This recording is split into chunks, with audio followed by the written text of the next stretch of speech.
लगता है तुम मेरी सहायता नहीं करना चाहते हो। कोई बात नहीं, मैं स्वयं ही उसे ढूंढने का प्रयत्न करूंगा। प्रसन्न रहो। असुर सेना भी दूर है। जब तक वो यहाँ पहुँचेंगे उससे पहले यदि मैं इन बाबा की सहायता कर दूँ तो माँ को दिया वचन भी पूरा कर पाऊंगा और अदिति माँ के तब की रक्षा भी कर पाऊंगा। ठहरिए बाबा।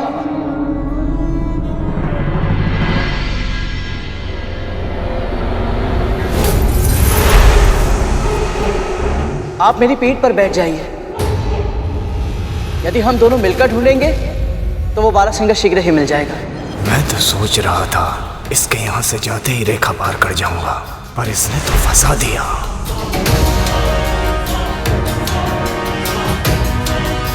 मैं तुम्हारे साथ तुम्हारी पीठ पर। क्यों, कोई समस्या है बाबा? नहीं नहीं, समस्या कैसी। चलो पुत्र।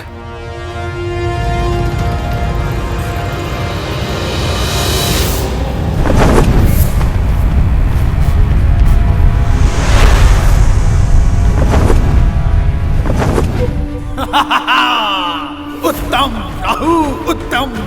जो कार्य मालिस मालिक की बुद्धि नहीं कर पाई, सिंह मुखम और गदासुर का बल नहीं कर पाया, अग्नि मुखम का अग्नि तत्व नहीं कर पाया, तुम्हारे छल ने उस कार्य को सहज कर दिया।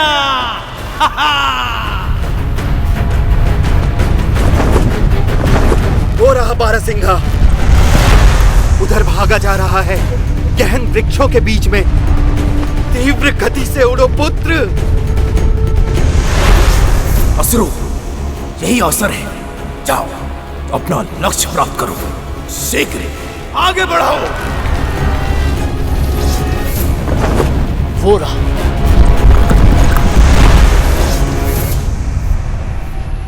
अरे कहाँ गया? उधर देखो पुत्र, वो रहा। अभी पकड़ता हूं इसे। फिर लुप्त हो गया।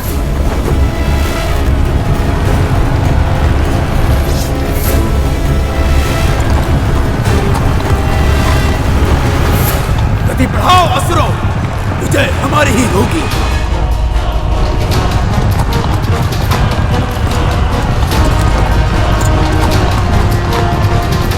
शीघ्र ही लौटना होगा मुझे।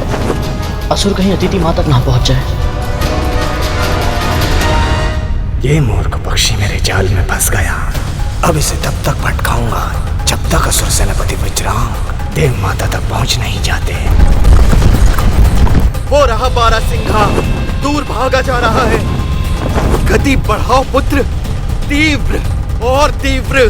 कुछ विचित्र लग रहा है। मुझे इतनी उत्तम दृष्टि के बाद भी बारासिंगा दिखाई नहीं देता और इन बाबा को हर बार दिख जाता है। माँ यहाँ होती तो कोई ना कोई उपाय अवश्य सुझाती, पर जो मुझे दिखाई भी नहीं दे रहा उसे कैसे ढूंढूं मैं?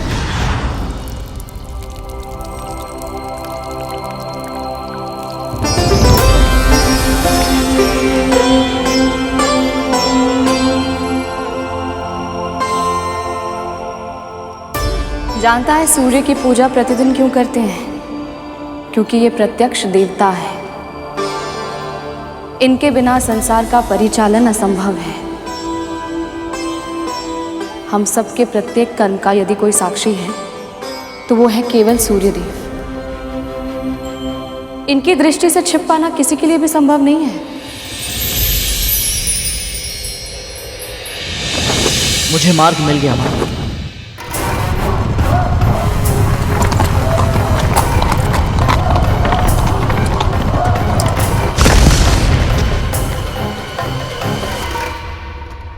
रुक क्यों गए पुत्र? हमें बारासिंगा को ढूंढना है। चिंता मत कीजिए बाबा, मैं आपकी सहायता ही कर रहा हूं।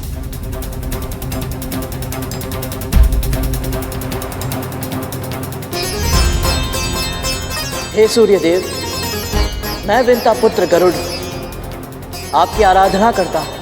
मेरा प्रणाम स्वीकार कीजिए।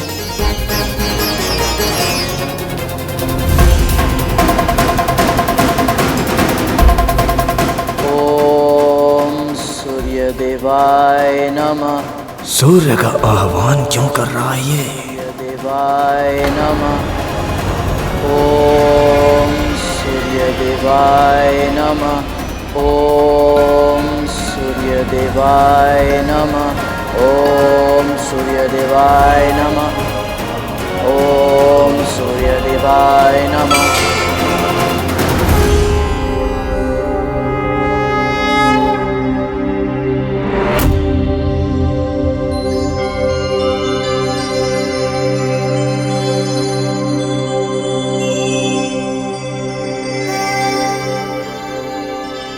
अरुण भैया,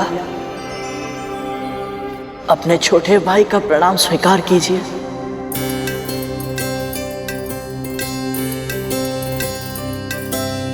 मुझे तुम पर गर्व है गरुड़।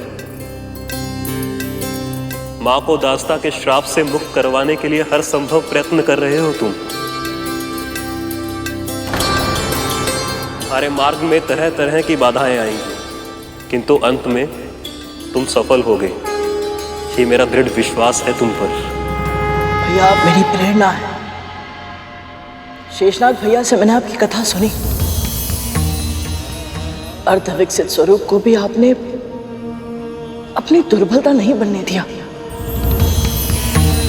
बल्कि उसे स्वीकार किया। जिस प्रकार आपने अपनी नियति को अपनी शक्ति बना दी, ये अद्भुत है भैया। सूर्य से सीधा संपर्क है इसका।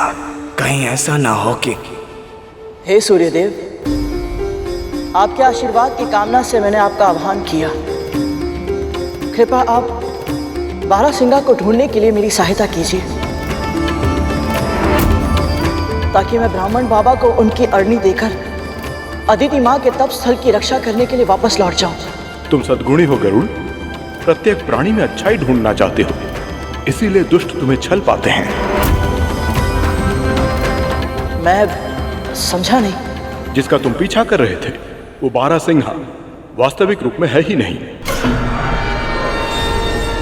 और ना ही ये व्यक्ति ब्राह्मण है जिसे तुम अपनी पीठ पर बिठाकर यहां तक लेकर आए हो। राहु नाम का असुर है ये। मनोवांछित रूप धारण कर सकता है, स्वयं को दो भागों में बांट सकता है, एक ही समय पर दो स्थानों पर प्रकट हो सकता है। जिस ब्राह्मण और बारासिंघा के भ्रम जाल में फंसकर तुम यहां तक चले आए हो, यह सब इसी की माया है।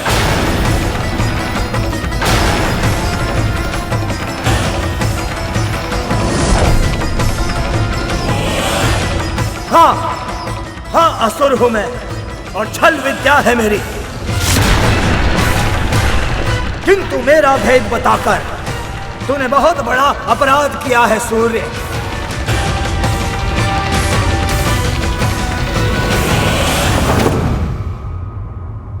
अवसर मिला तो तुझे जीवित ही निगल जाऊंगा मैं। हाँ,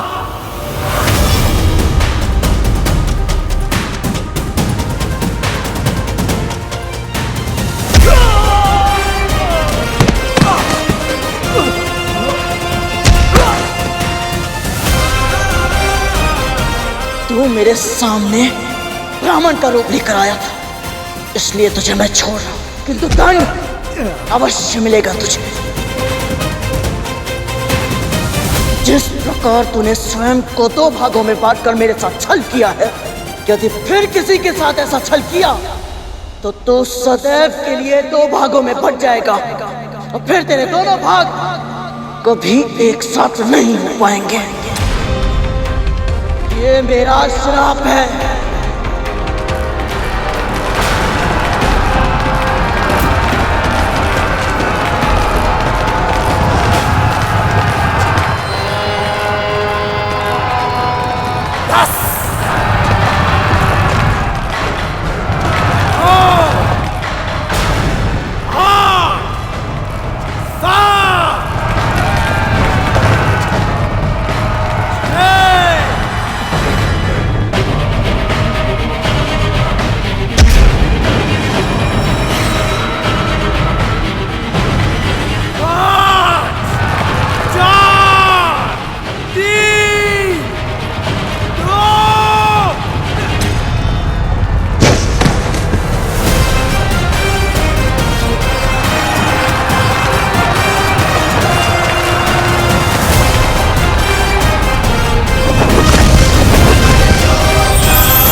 हे सूर्यदेव, अरुण भैया, आप दोनों ने मेरी सहायता की। आपके ही कारण मैं अदिति माँ की तपोभूमि की रक्षा कर पाया और माँ को दिया वचन भी निभा पाया। आप दोनों का बहुत बहुत आभार।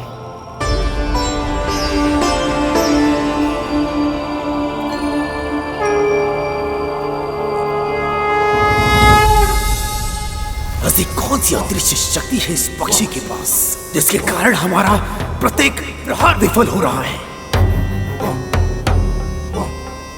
ना ये बल से पराजित होता है और ना ही छल से। क्रोध से भी नहीं होगा सेनापति, बुद्धि का उपयोग करना होगा।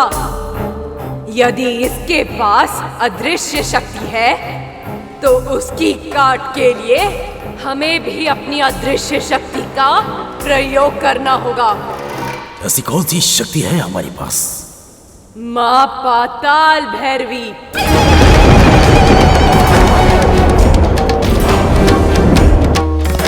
स्मरण कीजिए सेनापति, घनघोर तपस्या के कारण आपको वरदान मिला था।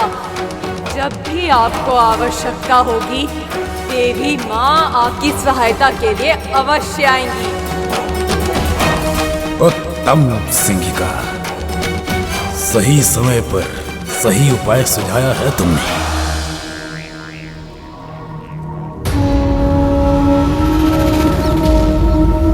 परंतु माँ का क्रोध अत्यधिक प्रबल है।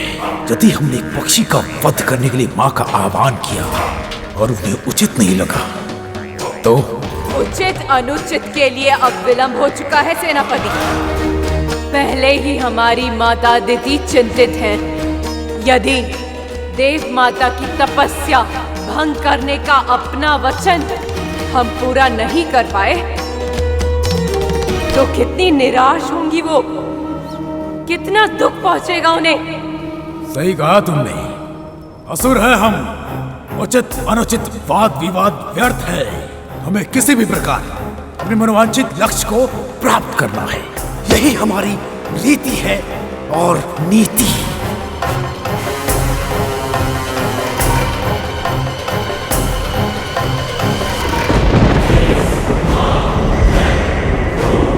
ओम पाताल भैरवे नमः। ओम पाताल भैरवे नमः। ओम पाताल भैरवे नमः। ओम पाताल भैरवे नमः। ओम पाताल भैरवे नमः। शस्तं ज्योति भैरवी प्रकटी। शस्तं ज्योति भैरवी प्रकटी। शस्तं ज्योति भैरवी प्रकटी।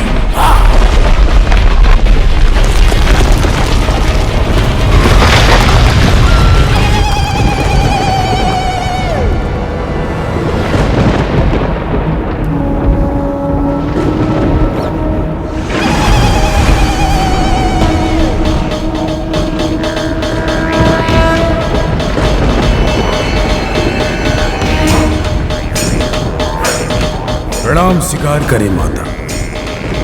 बिना विधि विधान के अचानक मेरा आह्वान क्यों किया है तूने? शीघ्र कारण बता, अन्यथा अपने विनाश के लिए तैयार हो जा।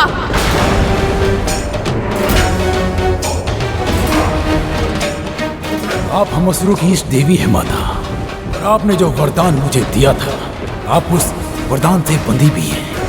वो सब स्मरण है मुझे। बता, क्या चाहिए तुझे? ये पक्षी मेरे मार्ग में बाधा बन रहा है माता। मेरे नेत्रों में कांटा बनकर चुभ रहा है। और तू चाहता है कि माँ इस दुष्ट पक्षी का सामना करे।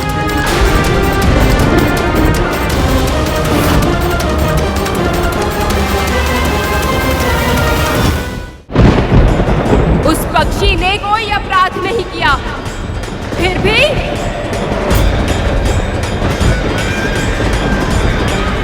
वो पक्षी अकेला होकर भी परोपकार कर रहा है, और तुम असुर देवताओं से स्वर्ग छीनने के बाद भी अधर्म कर रहे हो। यदि हमने देव माता का तप भंग नहीं किया तो वो अपने पुत्रों के लिए अनेकों शक्तियां प्राप्त कर लेगी। प्रश्न यहाँ धर्म या अधर्म का नहीं, प्रश्न है आपके वचन का, आपके दिए वरदान का। मेरे वरदान का अनुचित लाभ उठा रहा है तू। पहले भी अनेक बार मेरे वचन की शक्ति से मुझे विवश कर चुका है। तुम असुर भक्ति का मार्ग केवल शक्ति प्राप्त करने के लिए चुनते हो, किंतु शक्ति का प्रयोग परोपकार करने के लिए कभी नहीं करते। धैर्य और दया से दूर केवल स्वार्थ का पथ चुनते हो। इसलिए वरदान पाने के बाद भी विनाश ही होता है। मैंने अपना मनोरथ आपके सामने प्रकट कर दिया है माता। आप मेरी इच्छा पूर्ण करें। जैसे एक बार मुख से निकला हुआ शब्द वापस नहीं जाता, उसी प्रकार दिया हुआ वचन तो पूर्ण करना ही होता है। यही विधि का विधान है। मैं तेरी इच्छा पूर्ण करूंगी वज्रांग। सामना करूंगी उस पक्षी का मैं।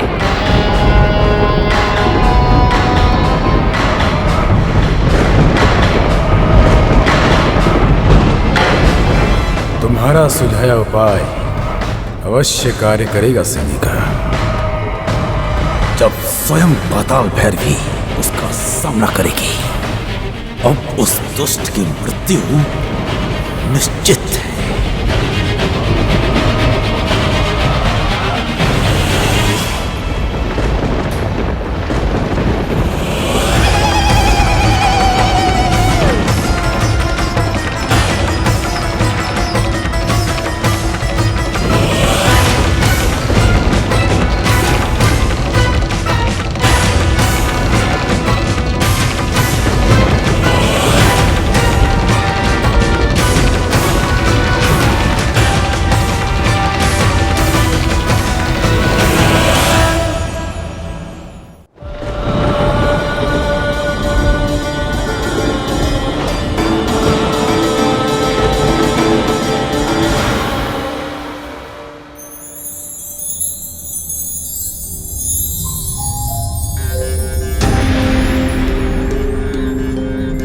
माँ,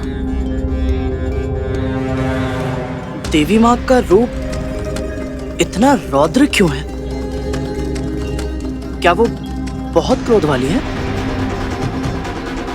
देवी माँ की अनेक महाविद्याओं में से कुछ, जैसे छिन्नमस्ता, काली और पाताल भैरवी का रूप अत्यंत भयंकर है। उनका क्रोध प्रचंड है। फिर भी वो बिल्कुल इस नारियल की तरह है, बाहर से कठोर पर भीतर से कोमल।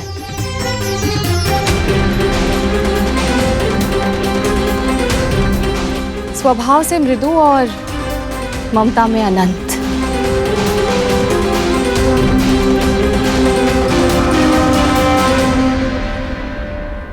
माँ के इस रूप से पापियों के हृदय में भय उत्पन्न होता है और उनके सच्चे भक्तों को यह आश्वासन मिलता है कि जब तक माँ का आशीर्वाद उनके साथ है, कोई बुराई उनका अहित नहीं कर पाएगी।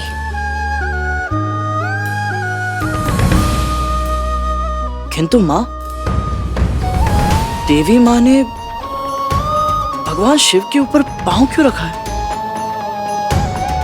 एक बार देवी माँ संसार की रक्षा के लिए दैत्यों का वध करने पर विवश हो गई थी।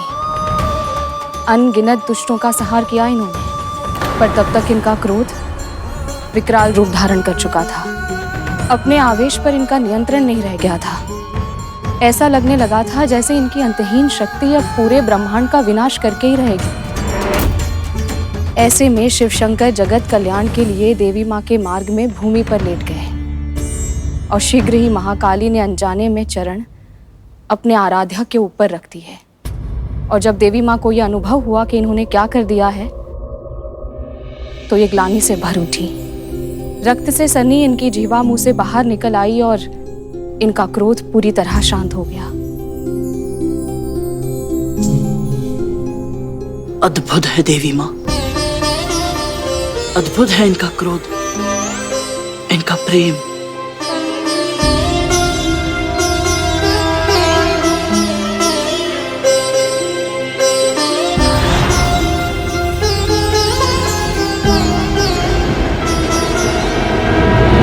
प्रणाम देवी माँ। देख क्या रहा है? कहाँ कर मुझ पे? आपका प्रत्येक आदेश मुझे स्वीकार है माँ, किंतु मैं आपसे युद्ध नहीं कर सकता। इसी क्षण उठ जा यहाँ से, अन्यथा अपनी मृत्यु का उत्तरदायी तू स्वयं होगा। आपके हाथों से मृत्यु मिले, इससे बड़ा सौभाग्य और क्या हो सकता है मेरे लिए। तो फिर यही सही।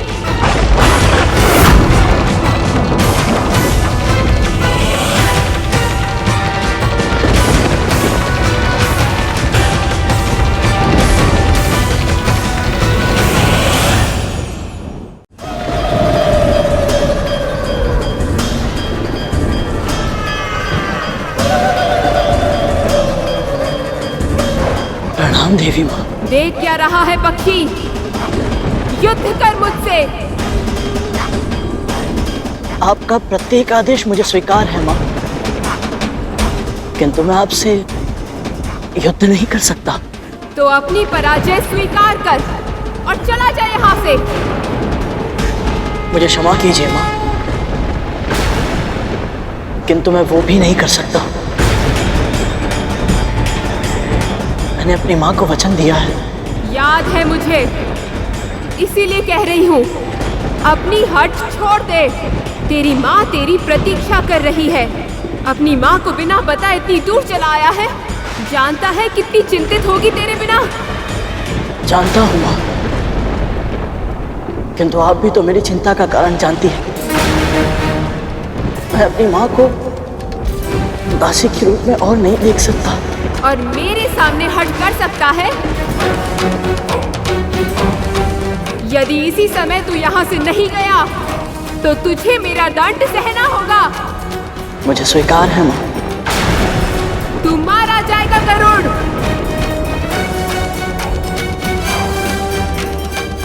यदि यही मेरी नियति है तो फिर मैं चाहकर भी इसे बदल नहीं सकता। अनर्गल प्रलाप मत कर गरुड़। यदि तेरी मृत्यु हो गई तो तेरी माँ को दास्ता से कौन मुक्त कराएगा? आप सही कह रही हैं माँ, पर यहाँ से मैं चला गया तो ये असुर अदिति माँ की तपस्या भंग कर देंगे। जिसकी भक्ति में शक्ति होती है उसकी तपस्या भंग करना इतना आसान नहीं होता। ये मुझे अपने मार्ग से हटाने के लिए आपका आह्वान कर सकते हैं माँ, तो फिर अपना लक्ष्य प्राप्त करने के लिए न जाने क्या क्या करेंगे। माँ, मुझे अदिति माँ की सुरक्षा के लिए यहाँ रहना ही होगा। तू अपनी सुरक्षा की चिंता कर। यदि तूने मेरा आदेश नहीं माना तो मुझे तेरा वध करना होगा गरुड़। पाताल भैरवी का प्रकोप इसे भस्म कर देगा। क्या तू अपनी माँ को दास्ता से मुक्त कराने के पहले यमलोक जाना चाहता है? नहीं माँ। तो फिर चला जा यहाँ से। यह संभव है माँ।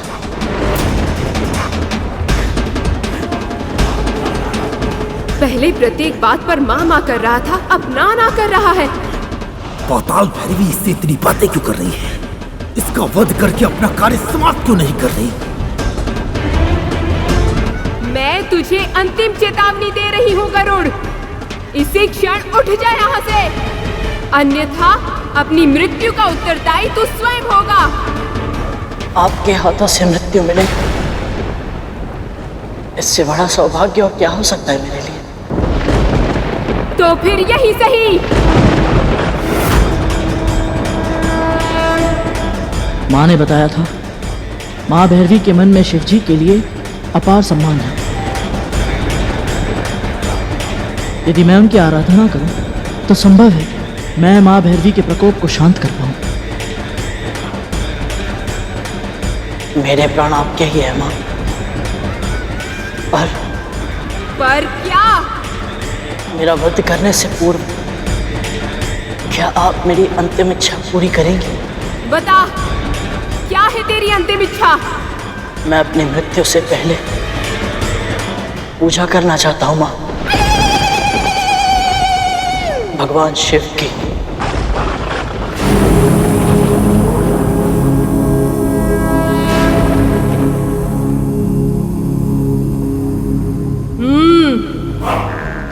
बड़ा चतुर है तू। जा, दी अनुमति, कर ले अपनी अंतिम इच्छा पूरी।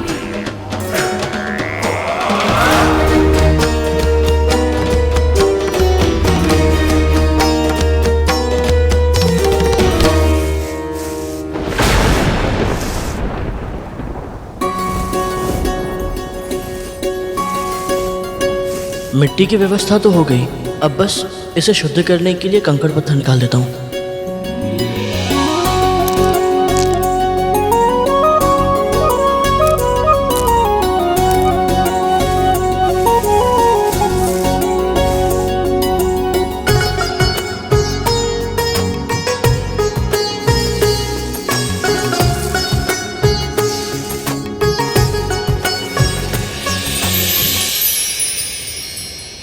ये ले, पहले जल से मिट्टी गीली कर, तभी तो ठहरेगी।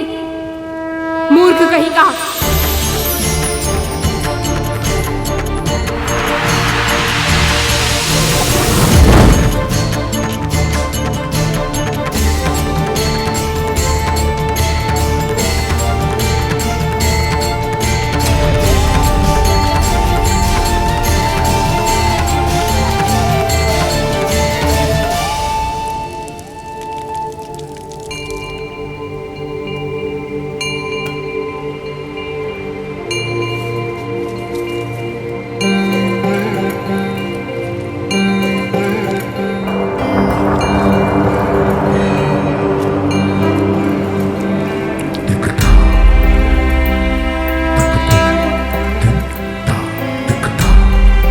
पूजन की सामग्री तो है ही नहीं, ना भस्म है, ना दूध, ना शहद, ना धतूरा, ना बेलपत्र। कैसे करेगा पूजन?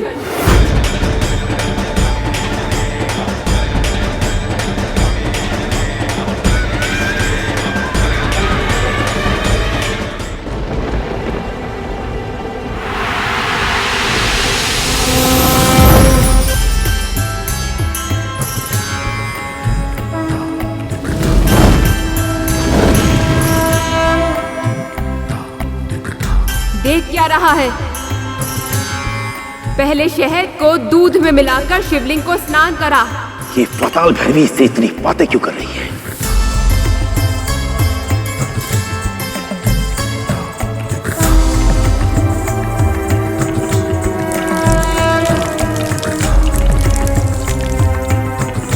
अब भस्म से त्रिपुंड बना।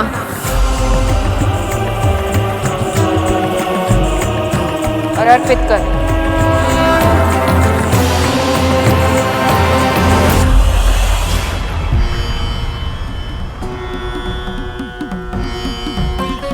इस विशेष पूजा के कारण मेरी मृत्यु कुछ समय के लिए टल अवश्य गई, पर पूजा संपन्न होने के बाद होगा वही जो अटल है।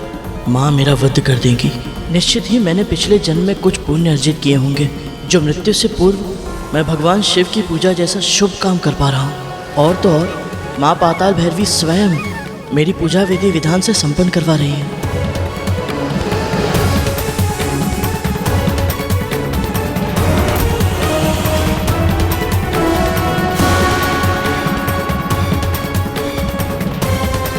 हे शिव शंकर, हे भोले भंडारी, मेरी भक्ति स्वीकार करें और स्वीकार करें मेरी प्रार्थना। मैं नहीं जानता कि मैं उचित कर रहा हूँ या अनुचित, बस इतना जानता हूँ प्रभु कि जो कर रहा हूँ अपनी माँ के लिए कर रहा हूँ।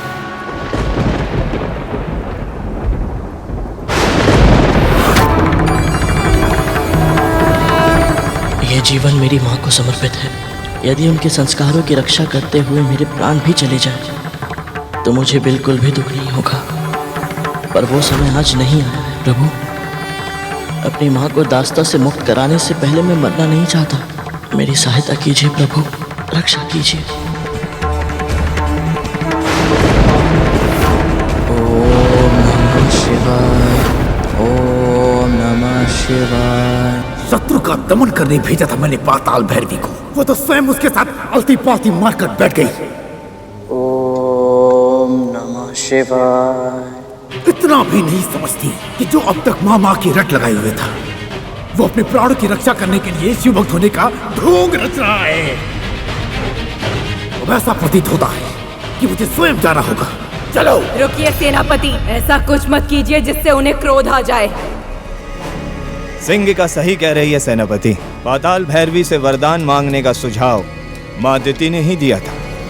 अब यह वरदान पूरा हो, इसके लिए सुनिश्चित करना होगा कि क्या किया जाए, और ये भी वही बता सकती हैं। यदि आपकी आज्ञा हो तो मैं स्वयं को 2 भागों में बांट लूंगा।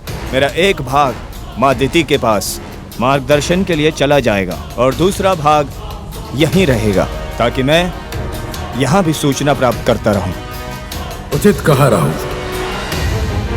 जाओ, शीघ्र जाओ।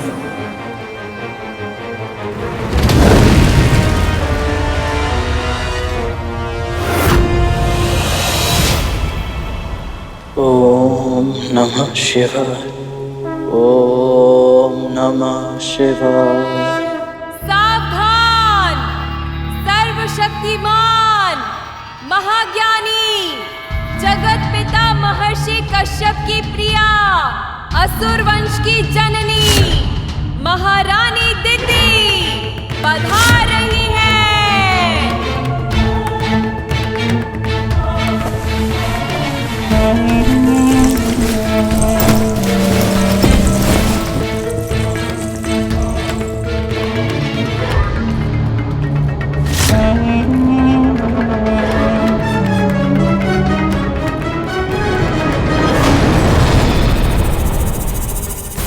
राहुल यहाँ अकेला, वो भी इस अवस्था में।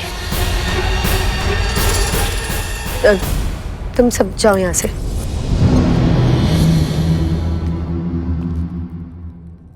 प्रणाम माताश्री। अदिति की तपस्या भंग करने का शुभ समाचार लेकर अब तक बजरंग को आ जाना चाहिए था। वो आया क्यों नहीं? कहाँ रह गया वो? जवाब दो।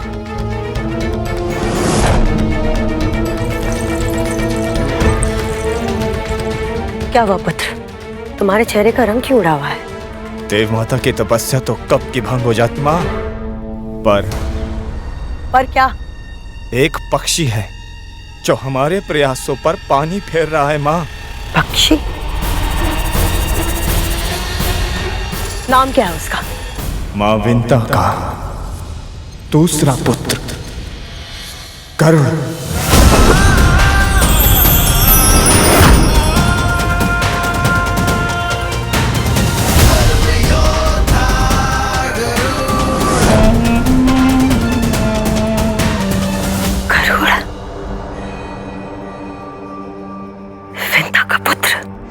महाबुद्धिमान, महाबलवान, आकाश का इंद्र कहलाएगा वो। पर वो असुर सेना और अदिति के मध्य क्यों आ रहा है? मुझे नहीं पता माँ। गरुड़ को पराजित करना आसान नहीं है माँ।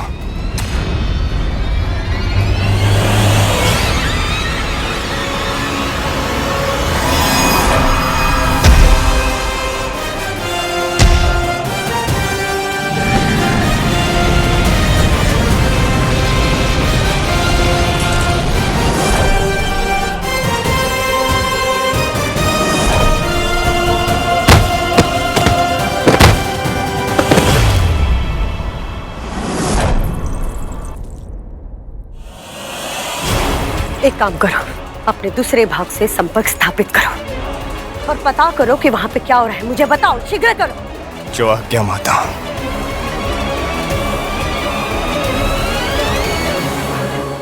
ओम नमः शिवाय, ओम नमः शिवाय। पाताल भैरवी गरुड़ को शिव की पूजा करते देख भाव विभोर हो गई है। वो अपना रौद्र रूप त्याग कर सौम्य भाव अपना चुकी है, जिसके कारण सेनापति वज्रांग अत्यधिक क्रोधित हो गए हैं।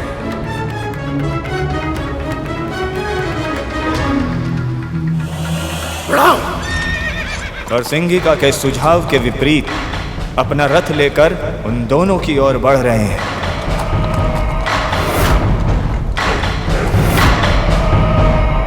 ओम नमः शिवाय।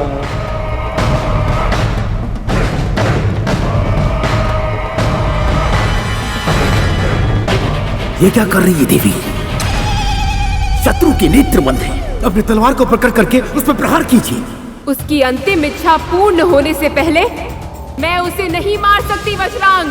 अंतिम इच्छा नहीं, ये मृत्यु को टालने का बहाना है। बहाना है तो बहाना सही। जैसे तुझे वचन दिया है उसी प्रकार इसे भी वचन दिया है मैंने। वचन आपने उसे दिया है, मैंने नहीं।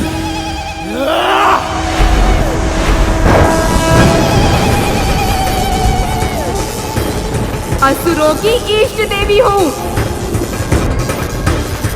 इसीलिए तुझे प्राण दान देती हूँ। अन्यथा मेरे शिव शंकर की पूजा भंग करने वाला एक क्षण भी मेरे सामने जीवित नहीं रहता।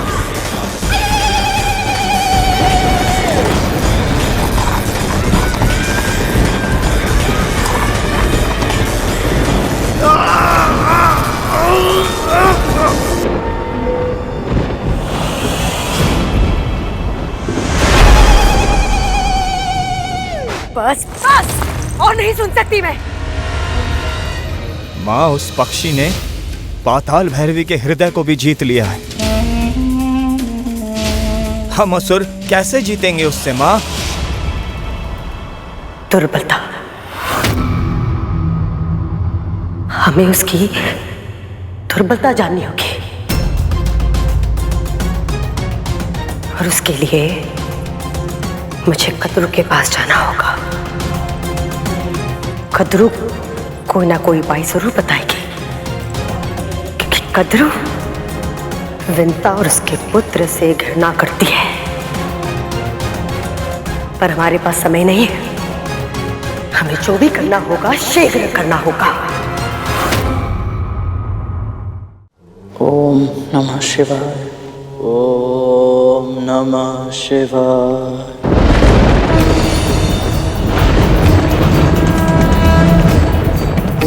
ओम नमः शिवाय।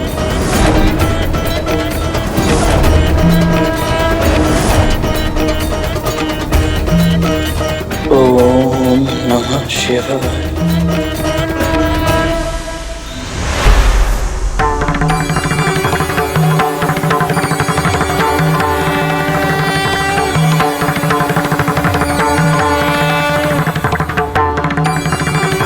इस बालक पे दया कीजिए देवी, हमारे पुत्र जैसा है ये, निर्मल निर्दोष, केवल परोपकार करने की इच्छा से आपके सामने बैठा है। जीवित रहना चाहता है केवल इसलिए कि अपनी माता को दास्ता से मुक्त करा सके। हे प्रभु, आप तो जानते हैं कि मेरे हृदय में इसके लिए कितनी ममता उमड़ रही है। यदि मैंने वज्रांग को वचन न दिया होता तो मैं इसके सामने शत्रु के रूप में कभी ना आती। मैं क्या करूं प्रभु, चाहकर भी अपना वचन तोड़ नहीं सकती। उसकी कोई आवश्यकता नहीं है देवी।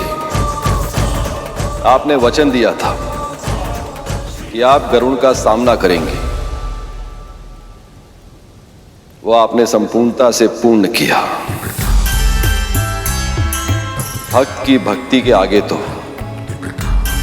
भगवान सदैव ही हारते आए। मैं आपका संकेत समझ गई प्रभु। अब मैं इसे जीवन दान दूंगी और वरदान भी। सच्चा शिव भक्त होने के नाते मेरे वरदान का उच्च अधिकारी है ये।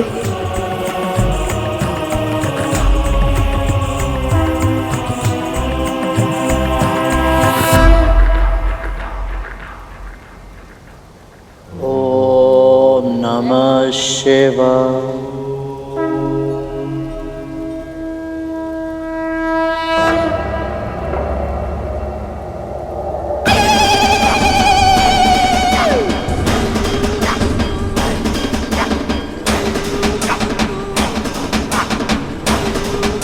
माँ,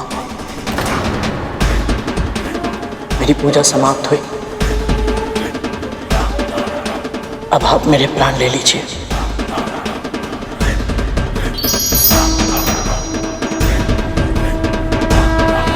जा, मैं तुझे प्राण दान देती हूँ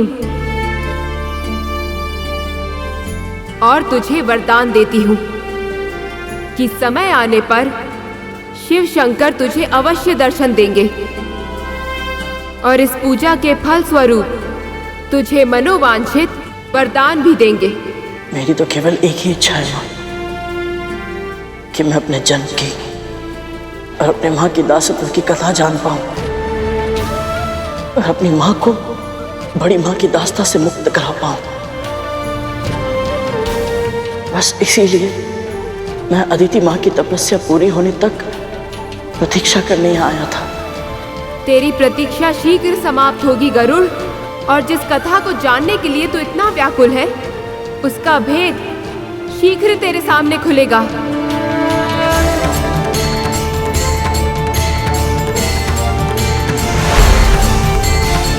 माँ पाताल भैरवी ने मुझे वरदान दिया है। इसका अर्थ है कि अब नियति की देवी मुस्कुराएगी, अब सब ठीक हो जाएगा। पर कैसे? क्या अदिति माँ की तपस्या पूरी होने वाली है? क्या होगी माँ की दास्ता के अतीत की कथा?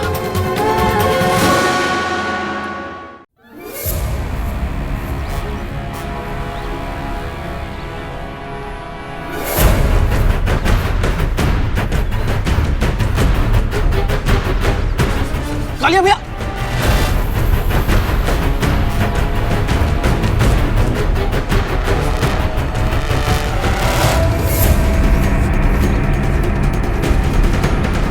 मुझसे जीतना इतना आसान नहीं है कालिया। किंतु जीतने की चेष्टा करना तो गलत नहीं है ना भैया।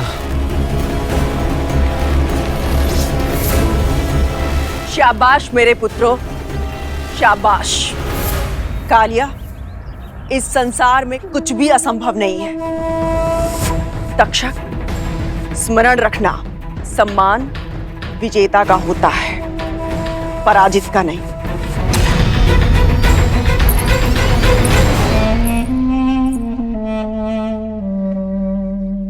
दीदी,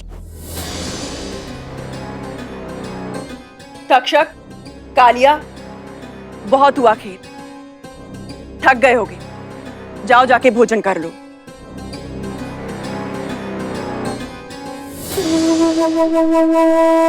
इतने वर्षों बाद आज यहाँ कैसे आना हुआ? जिसके पुत्र स्वर्ग का राजपाट संभालते हो, उसके पास उत्तरदायित्व भी अधिक होता है। व्यर्थ करने के लिए समय नहीं मिलता कद्रू। तुम्हें कैसे पता होगा कद्रू? तुम तो अपने पुत्र का आपस का युद्ध देखने में ही व्यस्त हो। आजकल तुम्हारे पुत्र किसके साथ युद्ध कर रहे हैं? क्या देवताओं को पराजित करने के बाद अत्यधिक आत्मविश्वास में आ गए? सावधान रहना चाहिए, न जाने कब कौन कहां से रणभेरी बजा दे। ये ऐसा क्यों कह रही है? कहीं ऐसा तो नहीं कि इसी ने गरुड़ को भेजा हो मेरे पुत्रों के साथ युद्ध करने के लिए?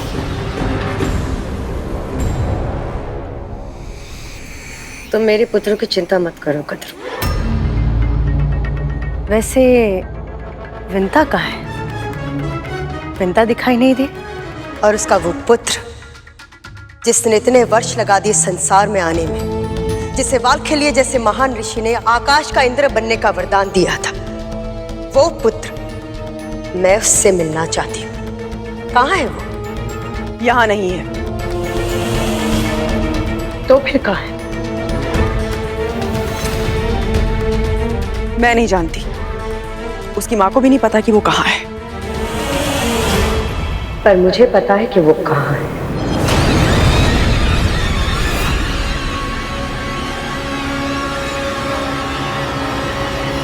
तुम्हें कैसे पता? कहाँ है वो? क्या वो जीवित है? केवल जीवित ही नहीं, बल्कि अपनी प्रभुत्व स्थापित करा है और बिना किसी सहायता के अदिति की तपस्या की रक्षा कर रहा है और चुनौती दे रहा है मेरे पुत्र वृजंग को कि उसके जीते जी उसकी खींची हुई रेखा को कोई पार करके अदिति तक नहीं पहुंच सकता। और तुम्हें पता है आश्चर्य की बात क्या है? मेरे पुत्र और असुर सेना को कोई भी योद्धा उस तक पहुंच नहीं पा रहा, सबको पराजित कर रहा है वो गरुड़।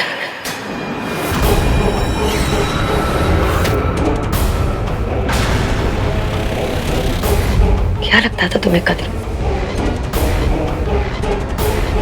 तुम विंता को नियंत्रित कर सकती हो तो उसके पुत्र को भी नियंत्रित कर पाओगी। बहुत शक्तिशाली है वो, बहुत शक्तिशाली है। इतना शक्तिशाली है कि मेरे पुत्र तो क्या, स्वयं पाताल भैरवी भी उसका कुछ नहीं बिगाड़ पा रहे।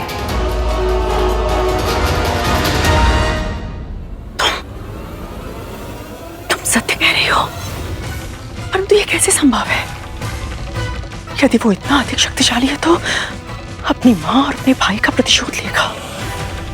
मेरे और मेरे पुत्रों के लिए संकट बन जाएगा। वो बन चुका है, वो संकट बन चुका है वो मेरे पुत्रों के लिए। तभी तो मैं तुम्हारे पास आई हूं कद्र, ये जानने के लिए कि कोई तो दुर्बलता होगी, कोई तो दुर्बलता तुम जानती हो तो मुझे बताओ, ताकि मेरे पुत्र उस समस्या को सदैव के लिए समाप्त कर सके। दुर्बलता? कौन सी दुर्बलता? कैसी दुर्बलता? 8 प्रहर सदैव माँ माँ माँ के नाम की रट लगाए रहता है। इसके अतिरिक्त ना कुछ सोचता है, ना कुछ कहता है, ना ही कुछ करता है वो।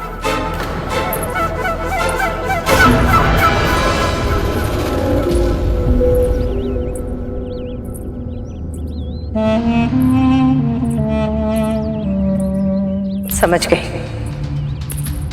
जिस माँ की भक्ति वो दिन रात करता रहता है, वो माँ ही उसे हमारे मार्ग से हटाएगी।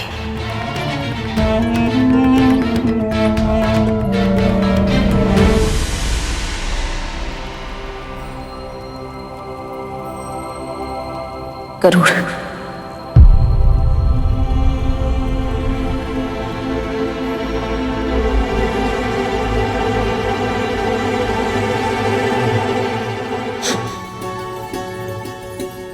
मैंने इतना स्मरण किया है आपको माँ कि जिस स्वर को सुनने के लिए मेरे कान व्याकुल थे, अब हृदय भी उस स्वर को पुकारने लगा है।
मुझे क्षमा कर दीजिए माँ, मैंने आपको बिना बताए घर छोड़कर इतनी लंबी यात्रा तय कर ली।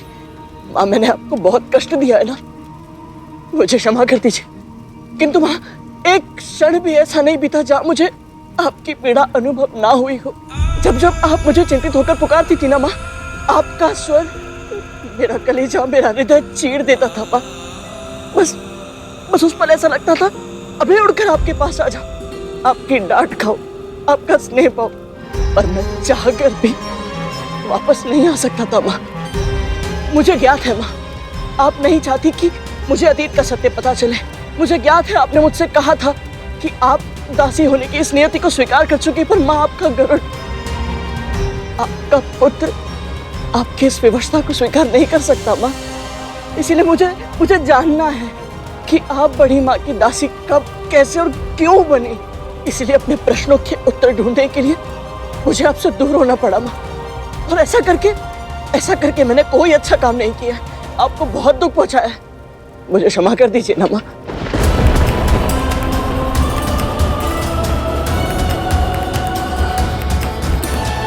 माँ, मैं जानता हूँ आप मुझसे बहुत क्रोधित हैं। आप मुझे मारिए, आप मुझे डांटिए, मुझे कोई भी दंड दीजिए, मुझे स्वीकार है, पर चुप मत रहिए ना माँ। कुछ बोलिए ना माँ, मुझे कुछ बोलिए माँ। घर चल। माँ मेरी बात तो सुनिए। सुनने सुनाने के लिए कुछ भी शेष नहीं है गरुड़। जो तेरे मन में आया तूने किया, जो तेरे मन में आया तूने कहा। अब तू मेरे साथ घर चलेगा इसी क्षण।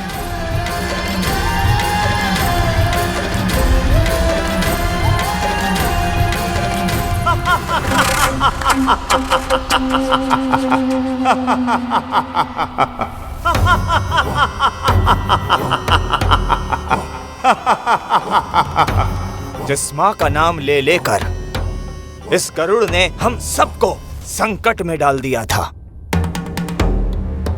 उसी का उपयोग करके कितनी आसानी से आपने इसे मार्ग से हटा दिया। अद्भुत हो माँ, अद्भुत। अद्भुत तो वो माया है जिसने तुम जैसे मायावी को भी चकमा दे दिया। वो विंता नहीं, असुरों की विकट योद्धा सिंहिका है। समझ गए? जिस माँ की भक्ति वो दिन रात करता है, वो माँ ही हमारे मार्ग से उस कांटे का उपचार करेगी। कद्रू, कहना क्या चाहती हो तुम? विंता को तुम्हें सौंप दूं, इस बात का तो प्रश्न ही नहीं उठता, क्योंकि जब तक वो मेरे नियंत्रण में है, मेरे पुत्र सुरक्षित है। कद्रू, मुझे विंता को अपने साथ ले जाने की कोई आवश्यकता नहीं है, क्योंकि मेरे पास सिंहिका है जो एक ही समय में कई विंताओं का रूप धारण करके गरुड़ को भ्रमित कर सकती है। बस तुम प्रतीक्षा करो, बहुत ही जल्द गरुड़ की मृत्यु का शुभ समाचार तुम्हें शीघ्र ही प्राप्त होगा। यदि तुमने इस असंभव कार्य को संभव कर दिखाया, तो ये गरुड़ तुम्हारा उपकार कभी नहीं भूलेगी।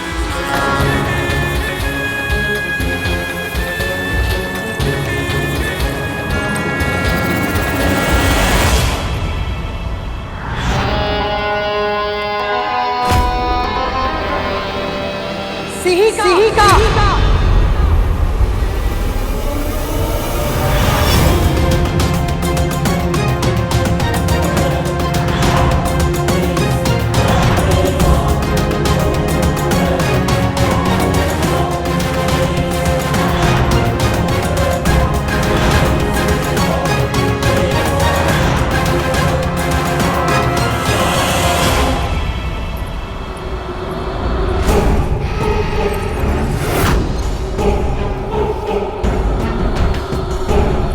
माँ ने मुझसे कुछ पूछा क्यों नहीं कि मैं इतने समय से कहाँ था, मैं यहाँ क्यों आया हूँ और अदिति माँ को कैसे पहचानता हूँ मैं। क्या हुआ? चल। मैं यहाँ से नहीं जा सकता माँ। मैंने आपकी सौगंध ली है कि इन असुरों को अदिति माँ की तपस्या भंग करने नहीं दूंगा मैं। तूने मेरी सौगंध ली है ना, मैं तुझे इस सौगंध के बंधन से मुक्त करती हूँ। अब चल। ये जानकर भी कि मैं असुरों से अदिति माँ की तपस्या की रक्षा कर रहा हूँ, माँ ने मुझे कुछ कहा क्यों नहीं? अब क्या हुआ? माँ मेरी अनुपस्थिति में ये असुर अदिति माँ को प्रताड़ित करेंगे, उनकी तपस्या भंग करेंगे। ऐसे में आप मुझे यहाँ से चलने के लिए क्यों कह रही हैं? क्योंकि ये विवाद देवों और असुरों के मध्य है, हमें इसमें उलझने की कोई आवश्यकता नहीं है। पर माँ, अदिति माँ की आराधना में विघ्न पड़ गया तो ये प्रभु विष्णु का, उनकी भक्ति का अनादर होगा। अनादर होगा तो होता रहे, हमें अपने प्राण बचाने हैं पुत्र।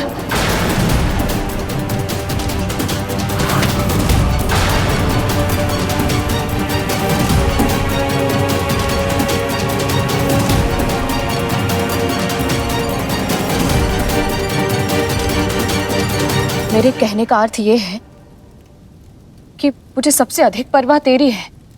परायों के लिए तुझे अपने प्राण संकट में डालने की मूर्खता करते हुए नहीं देख सकती मैं। माँ ने आज तक जो भी मुझे सिखाया है उसके विपरीत बात क्यों कर रही हैं आज? आपने मुझे जो संस्कार सिखाए थे उसमें से एक संस्कार ये भी था कि कभी कभी मूर्खता करना बुद्धिमानी से अच्छा विकल्प होता है। कैसी मूर्ख है ये विंता, अपने पुत्र को व्यवहारिक ज्ञान के विपरीत उल्टी शिक्षा दी है इसने। क्या हुआ माँ?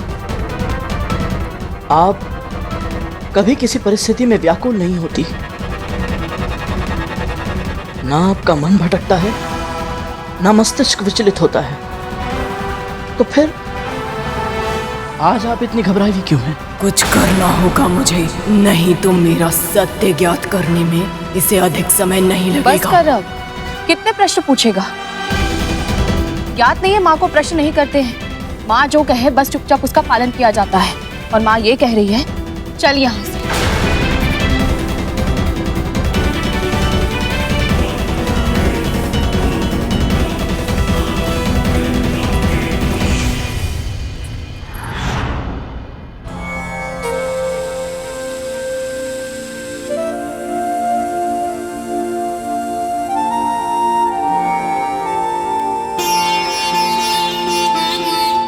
जिज्ञासा ज्ञान प्राप्त करने की पहली सीढ़ी होती है गरुड़। चाहे जो भी प्रश्न मन में आए उन्हें पूछने से कभी हिचकिचाना मत।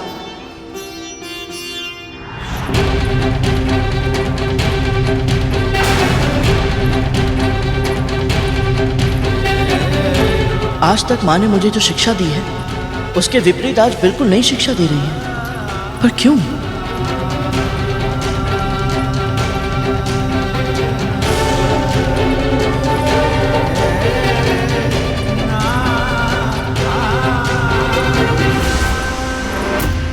पैरों में छाले पड़े हैं क्या? बार बार क्यों रुक रहा है तू? माँ, बहुत तीव्र भूख लगी है, घर जाने में बहुत देर हो जाएगी, कुछ खा के चले? तुझे समझ क्यों नहीं आ रहा? हम यहाँ नहीं रुक सकते हैं, जो खाना है घर चल के खा।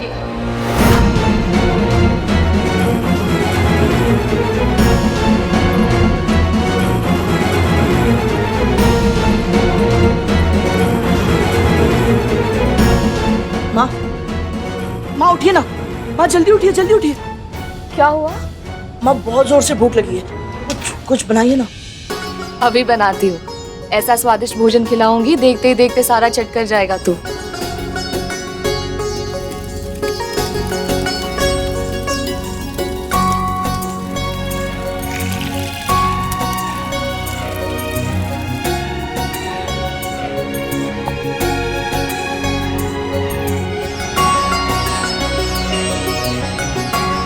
माँ बहुत स्वादिष्ट है।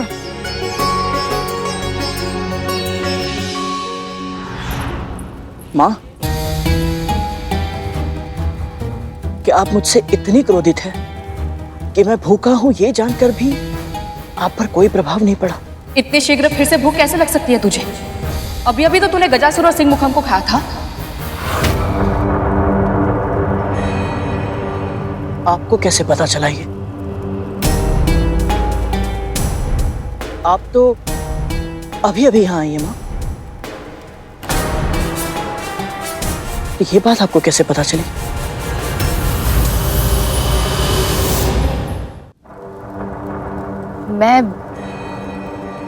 मैं माँ हूं और एक माँ अपने पुत्र के बारे में सब कुछ जानती है। जैसे तुझे मेरा स्वर सुनाई दे रहा था वैसे ही मुझे भी तेरे विषय में पल पल की सूचना थी।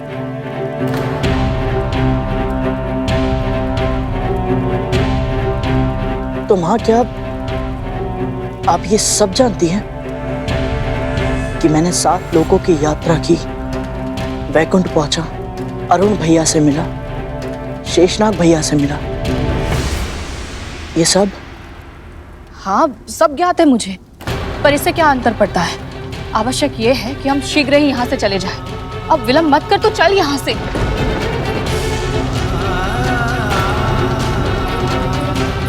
कुछ समझ नहीं आ रहा। मुझे लगता था मैं माँ के कुछ कहे बिना ही उनकी प्रत्येक पीड़ा, उनके मन का हर भाव, हर बात जान सकता हूँ, पर इस समय तो ऐसा लग रहा है जैसे मैं अपनी माँ को जानता ही नहीं।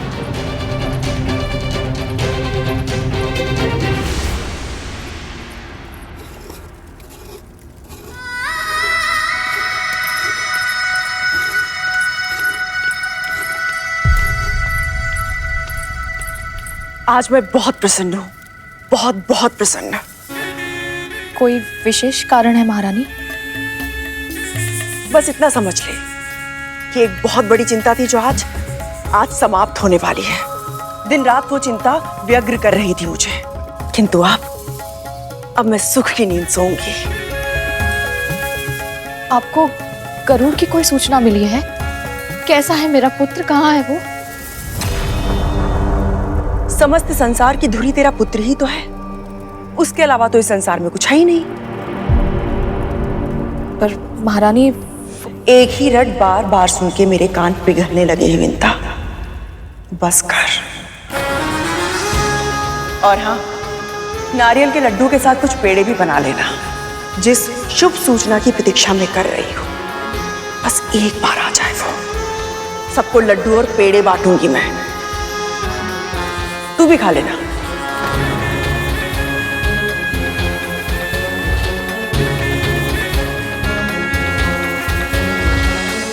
जब गरुड़ की मृत्यु की प्रसन्नता में उसकी माँ के हाथ के बने लड्डू खाऊंगी तो कितना आनंद आएगा।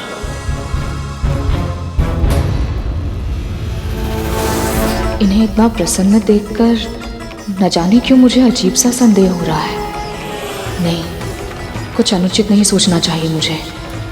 पहले भी ऐसे ही संदेह के कारण एक पुत्र को हानि पहुंचा चुकी हूं, फिर मैं वही त्रुटि नहीं कर सकती। हे नारायण, मेरे पुत्र की रक्षा कीजिएगा। ओम विष्णवे नमः, ओम विष्णवे नमः, ओम विष्णवे नमः।